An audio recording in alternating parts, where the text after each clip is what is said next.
Good morning, everyone. So the talk I would like to give today is about alignment and how even in this world of fire, to borrow Keisha's phrase, it is never far away. And since words are helpful, but not direct experience of reality, I want to invite you all to do a few experiments with me today and see if we can learn anything from them. I hope that together we can get at a felt sense of what alignment is and who is aligning with what. The first experiment is called toning. Some of you may be familiar with it. I couldn't actually remember if sometime in the long distant past before COVID, I actually did this one time at the Zendo, but it was a long time ago. And my apologies to the folks who are on Zoom, because this is one of those activities that doesn't really translate that well online. It's quite simple though. We will all take a deep inhalation, and then on our exhalation, we will hold the vowel ah, like so. Ah. And we'll hold it we'll ride that as long as comfortable. There's no need to go beyond what feels right to you. So, deep inhalation.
Just going to take a moment and let that integrate into your being.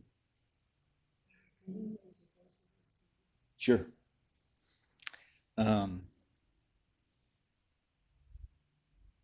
So just feel into yourself. How was that for you? You might ask yourself what the quality of your being before the toning was, during, and now.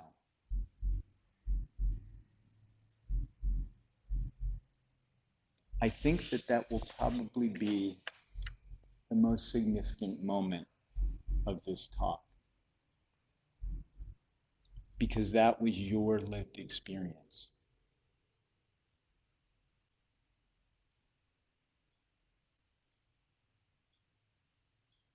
That will not, however, keep me from speculating.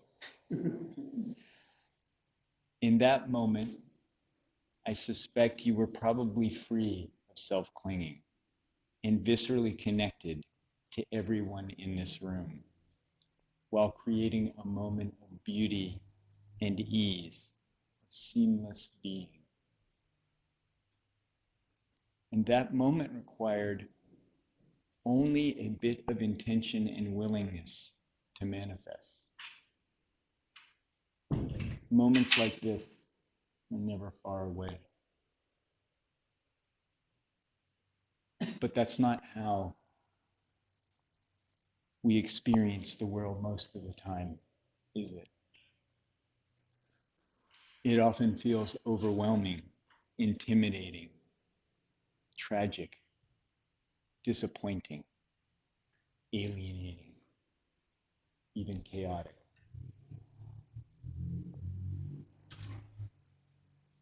So what separates us from life, makes us feel anxious and alienated? Separation is a precondition of so much of our suffering. There are the three poisons, of course: greed, hatred, and delusion, all of which are based on a misconceived understanding that I am a separate self that has to navigate my way through this world, protecting myself and meeting my needs. And of course, there's also thought, the great gift and curse of humanity, maybe one of the defining features of humanity, and our unfortunate tendency to assume that our thoughts and judgments are true, to identify with them, to see our perspective as how the world actually is. And I think we've all also experienced a kind of what I would call an inauthentic alignment. For example, our social conditioning, conforming to dominant cultural norms, unconsciously playing out obsolete beliefs, reenacting traumas from our childhoods, and assuming that is how the world is, rather than seeing it as our interpretation of the world. The stories we impose on the world are powerful, especially the unconscious ones, and also very difficult to let go of.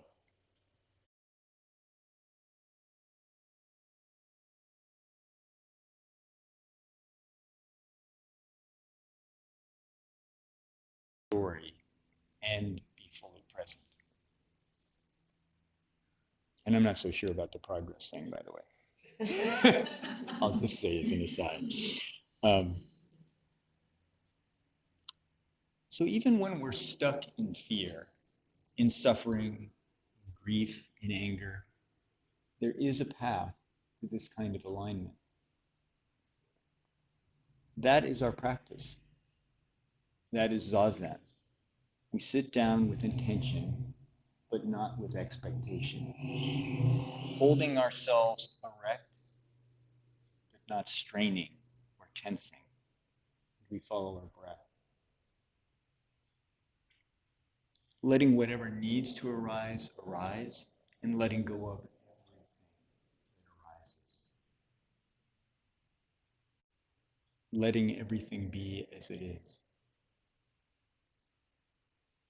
It's like we make ourselves into antenna, tuning into what our stories, desire, fulfillment, and myriad distractions usually drown out.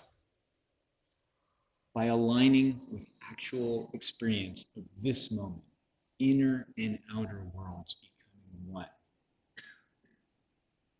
And when we do this practice with no gaining idea, no idea that we're trying to get something out of it for ourselves, a remarkable sense of connection, peace, and freedom can manifest. Because truly, I can't do this practice for me and get anywhere. The point of the practice is not to make a more perfect ego, to get enlightenment for me,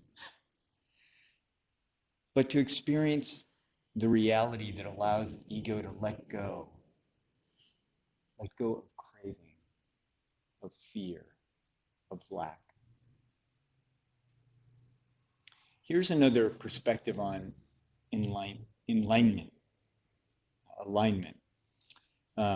This time it's a poetic one, which is another way that sometimes helps me to align. The poem is called Sunset over Monterey Bay from the Santa Cruz Mountains. This is a retreat from long ago. After a day of meditation, mostly sleepy and meandering, a benediction, the complete absence of me. Framed by dark redwoods was a scene of such disarming beauty, that the endless grasping lets go completely, lost in a feast of softening yellow, red, orange, and gold light. Crows and turkey vultures silhouette occasional arcs across the ebbing sky. I watched in silence for 40 minutes. Although it was getting colder, I lingered on the patio. I could not leave. It was as if the purpose of my whole life was just this. All the stories about me, the heavy weight of trying, just dropped, vanished like the dew or the clouds or some other mystical metaphor, leaving only one mystery, witnessing another.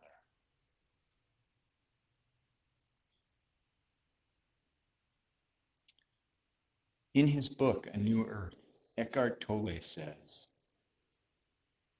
behind the sometimes seemingly random or even chaotic stream of events in our lives as well as in the world lies concealed the unfolding of higher order and purpose.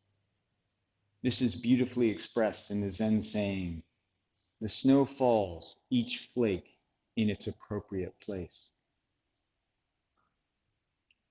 We can never understand this higher order by thinking about it, because whatever we think about is content, whereas the higher order emanates from the formless realm of consciousness, from universal intelligence.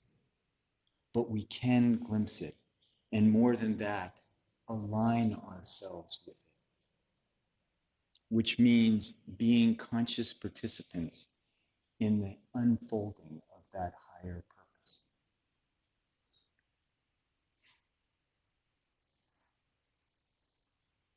So I think one of the dangers I find in my practice is that it's easy to see the ego, our sense of self, as a huge obstacle to alignment, as something standing in the way.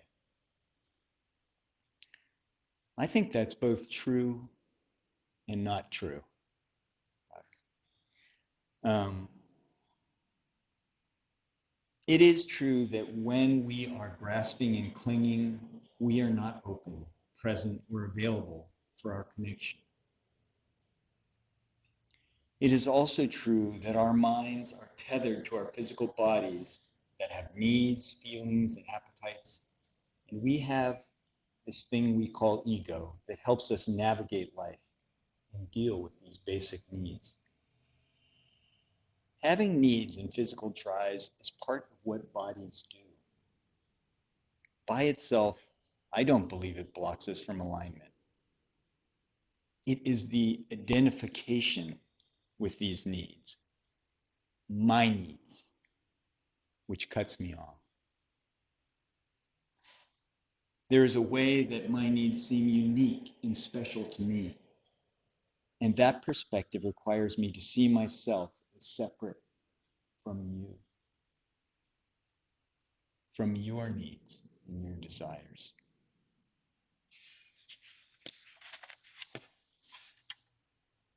When we hold on to that perspective, enlightenment, alignment is not available to us, but suffering is at every turn. In the game of chasing our desires and clinging to their fulfillment, we deny the impermanence of life, and we suffer because no matter what we accomplish or what pleasure we experience, it will not last. In alignment, by contrast, there is some taste of eternity, or at least release from the cycle of suffering. And this comes not just from acknowledging our interconnection with all things intellectually, but importantly, actually experiencing it. Suzuki Roshi used to talk about big mind and small mind. Big mind is the mind of alignment, the mind that is opened and attuned to the moment, the mind that includes everything and is not separate from any of it. Small mind is the practical mind of ego, self-centered and self-referential. The mind that sees itself as separate from everything else, ceaselessly trying to get what it wants and avoid what it doesn't want. It is important to remember that big mind includes small mind. It is not as if we are trying to abandon or cure ourselves of small mind. Just put it in its proper perspective. Not believing that it is all that you are or all that you have.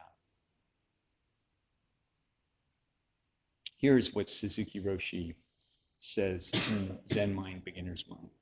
It is relevant to this. That everything is included in your mind is the essence of mind.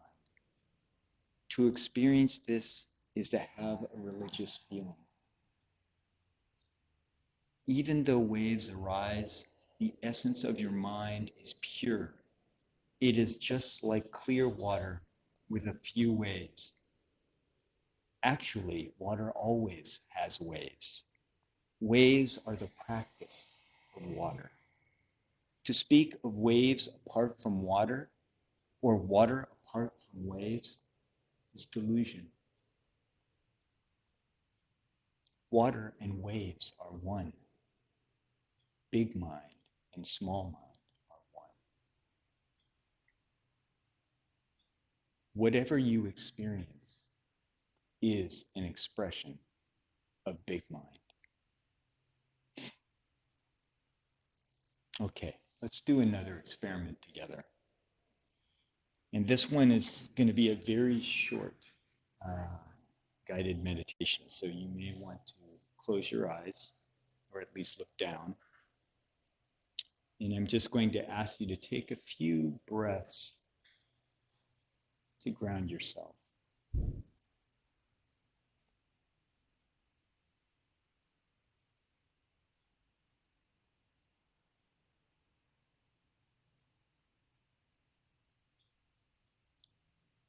See if you can experience, just for a moment,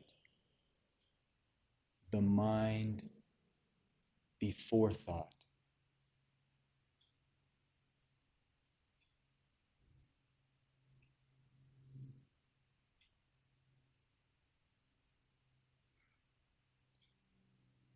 Just notice the field of consciousness from which thoughts arise.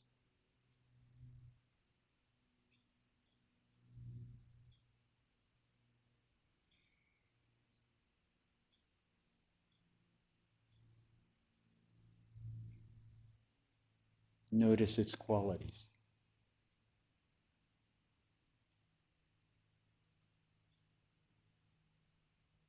Does it have edges or content?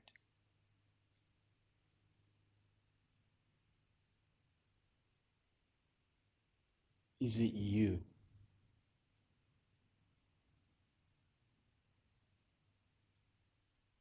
If not, what is it?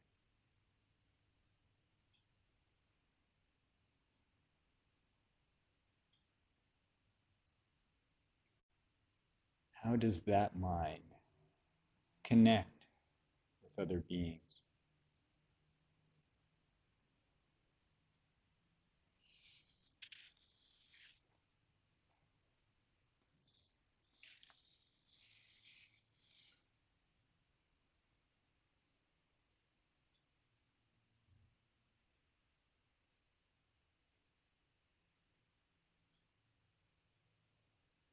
Just letting that settle over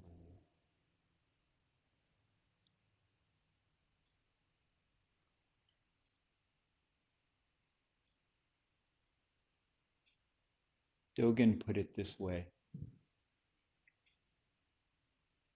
the study of the Buddha way is the study of the self. To study the self is to forget the self. To forget the self is to be actualized by the myriad things. When actualized by the myriad things, your body and mind, as well as the bodies and minds of others, drop away. No trace of enlightenment remains. And this no trace continues endlessly.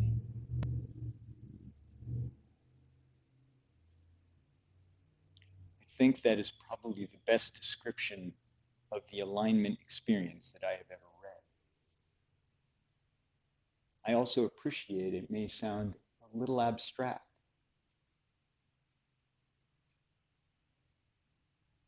But I want you to remember the toning exercise, or the one we just did, observing your mind, the field of your consciousness. Nothing abstract there. No, not some rarefied state of Buddha mind that many lifetimes of practice will someday deliver to you, but available to you right now.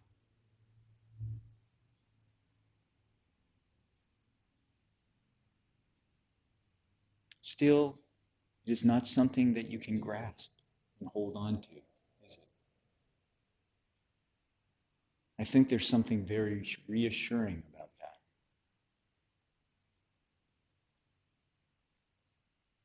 It's easy to want to believe that that state of alignment, feeling of alignment, is all about getting to a state of sweetness and light, peace and oneness, beyond human suffering. That has its place. But what about aligning with suffering, with ignorance, with greed, with delusion?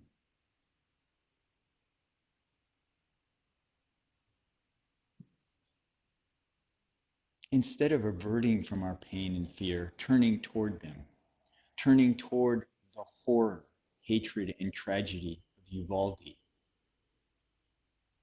Buffalo, Ukraine,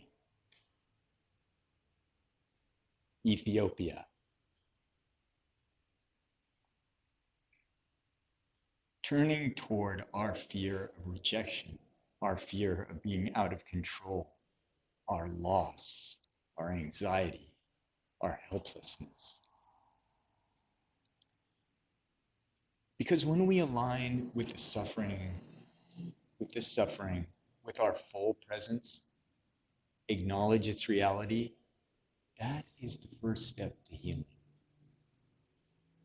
That is opening the door for a new perspective or understanding to enter, creating an opportunity for us to choose differently, to be free. And when we offer others who are suffering our compassionate witnessing, that is the best gift we can possibly give them. Connecting with courage to the reality of their pain makes it much less likely that we will tolerate the conditions that led to it. It is a gift that has the seeds of changing for us and perhaps for them. It might even open us up to a state of grace. I will say more about that in a moment. Very often in my life, I have been in situations where deep connection in a sense of alignment happened with another person because they or I were able to honestly share our vulnerability around something. Vulnerability is the path through the protected ego structure that keeps us separate. Vulnerability reveals to us how fragile our separate sense of self is. But ironically, sharing it makes us feel more alive, connected to life, and less fearful of what we cannot control. It creates possibilities for seeing the impermanence and interconnectedness at the core of our being, how they dance together, and how that dance connects us to everything. Here's a poem from Mark Nepo that I think really captures this fundamental truth and also the difficulty of humans in coming to terms with it. It's called Adrift. Everything is beautiful, and I am so sad. This is how the heart makes a duet of wonder and grief. The light spraying through the lace of the fern is as delicate as the fibers of memory forming their web around the knot in my throat. The breeze makes the birds move from branch to branch as this ache makes me look for those I've lost in the next room, in the next song, in the laugh of the next stranger. In the very center, under it all, what we have that no one can take away, and all that we've lost face each other. It is there that I'm adrift, feeling punctured by a holiness that exists inside of everything. I am so sad, and everything is beautiful. So I want to share a remarkable experience that I had because it had to do with grace that I think can arise in these times of alignment. It's the connection to higher purpose that Tolle referred to. Being a long-term agnostic, I did not like the term grace for a long time, with its implied reference to a spiritual consciousness somewhere out there.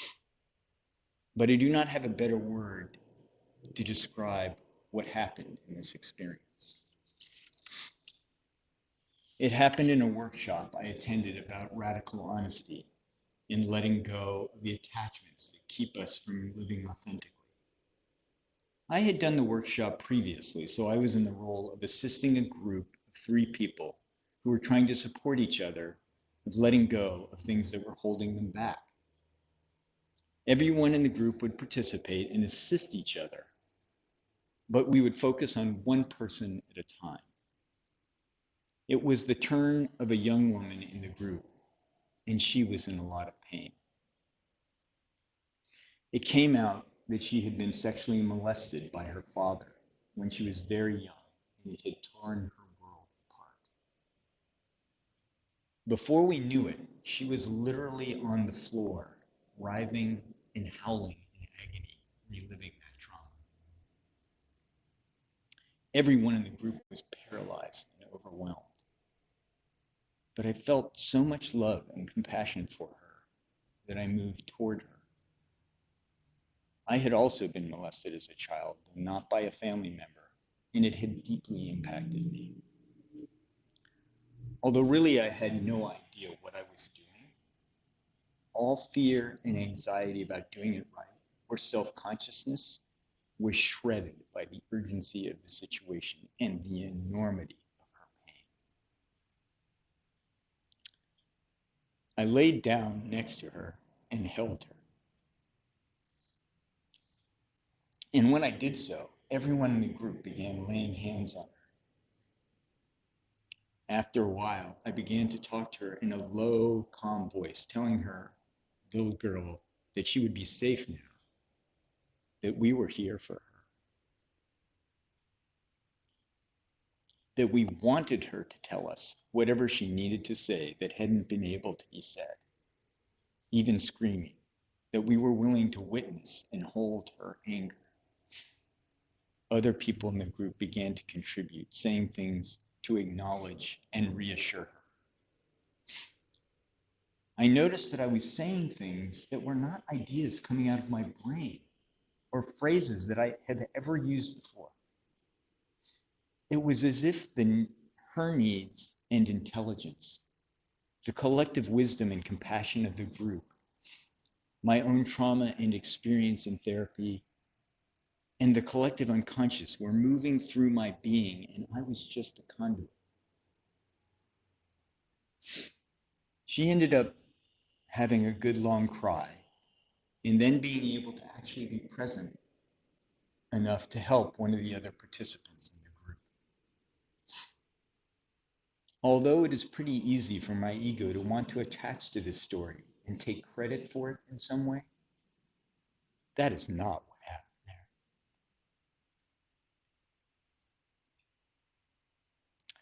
I use the word grace because once I set my intention and willingness to show up in this situation, it is very clear to me that the thing I usually call myself was completely absent, and something larger was working through me.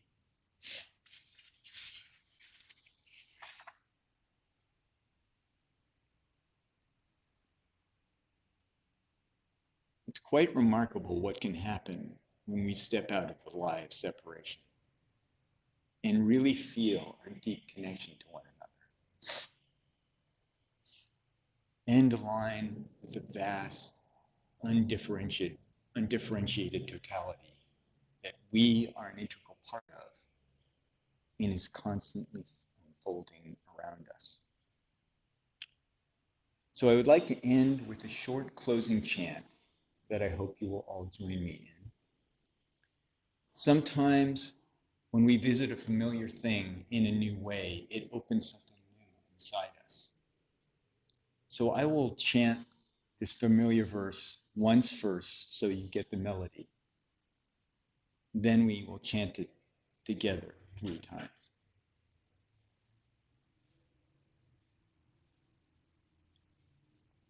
Gate, gate, para, gate, para sam, gate, Bodhisvaha.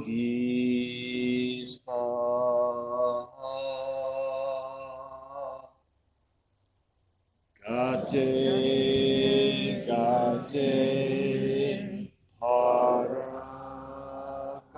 gate, para sam, gate, Bodhisvaha. Gate, gate, para, gate, para sam, gate, Bodhisvaha. Gate, gate, para, gate, para sam, gate, Bodhisvaha.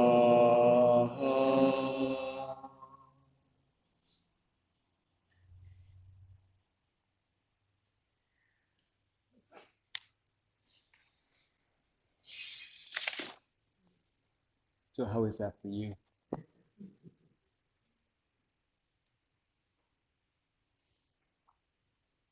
I always look forward to your talks because I know I'm going to get engaged in an intimate way.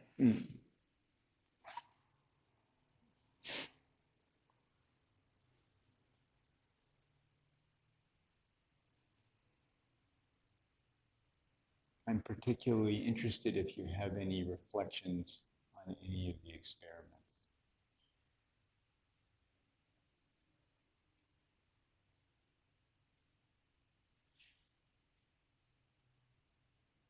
I was thinking and not thinking.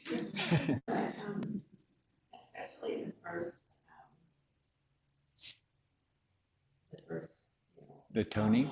that we did, and how I felt.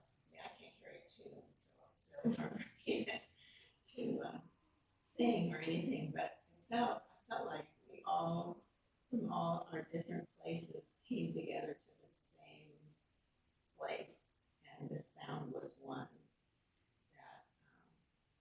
no one was on the outside of the sound that was happening that you were singing, and I felt like that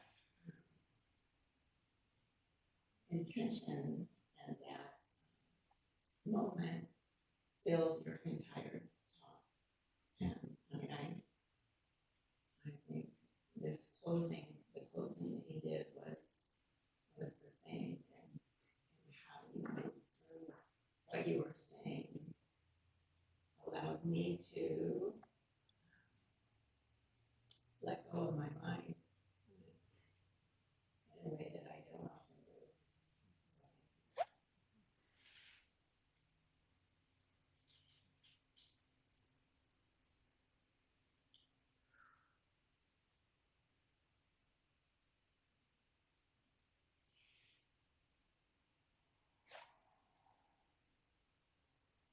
Very, I felt so this talk could have been a wonderful any time. That all of us holding hands, the discussions of grace and stuff were particularly pointed right to the heart. Very helpful. Thank you.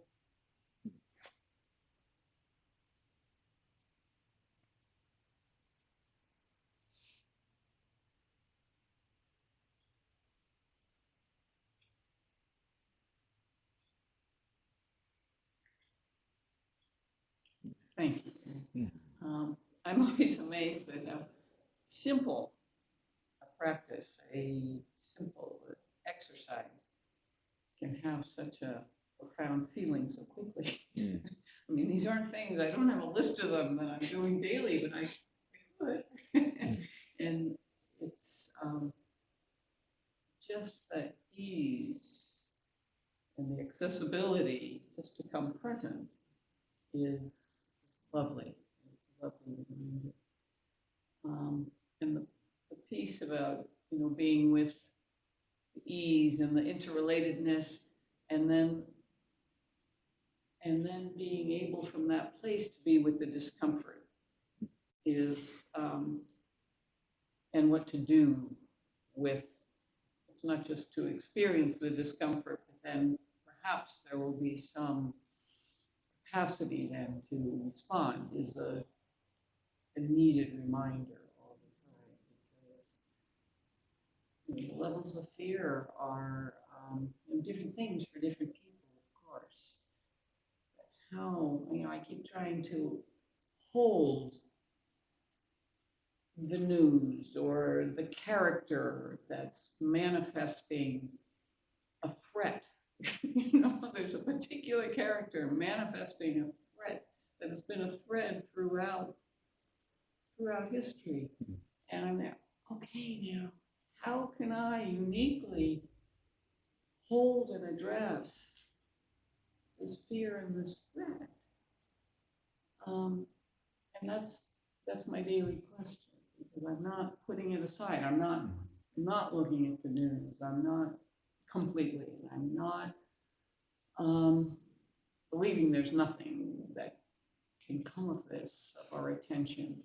But all our sitting practice and our breathing practice are all helpful tools, if not immediate solutions. So thank you. Mm-hmm. I just want to remark that, so I'm pretty much of a type A personality, give me a goal and I'm like, I'm fine with that.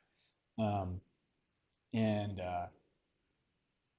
one of the things that has been helpful for me is that just by holding it, just by holding the suffering of the world, of the daily chaos that we read about in the paper, just by doing that, that is a tremendous act, because you're not reacting and I'm not fanning the flames of bias or hatred or anger. I'm just acknowledging the difficulty I think that there's a part of me that always wants so much more. Um, but the reality is, if we could all just do that, just that.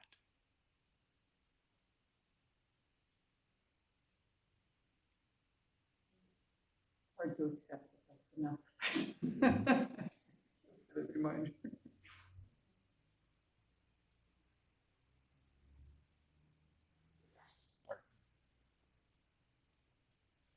It's so beautiful, and I am so sad. That kind of nails it.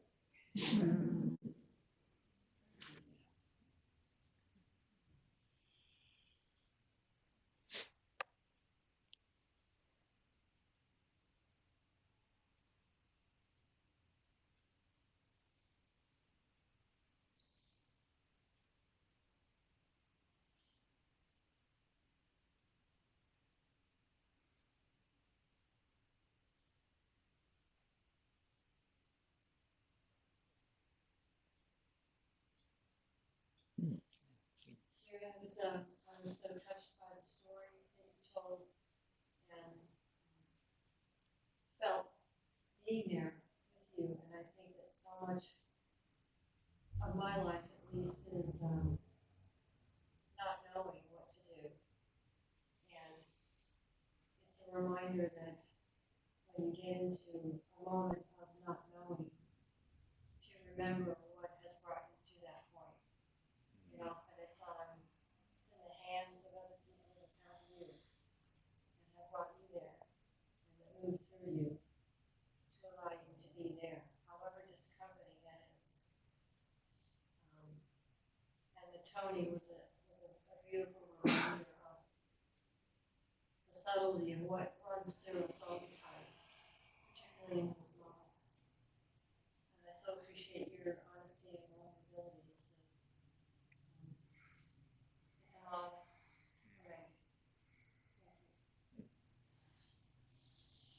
Thank you. I want to say one other thing about that situation, which is that I was way out of my depth.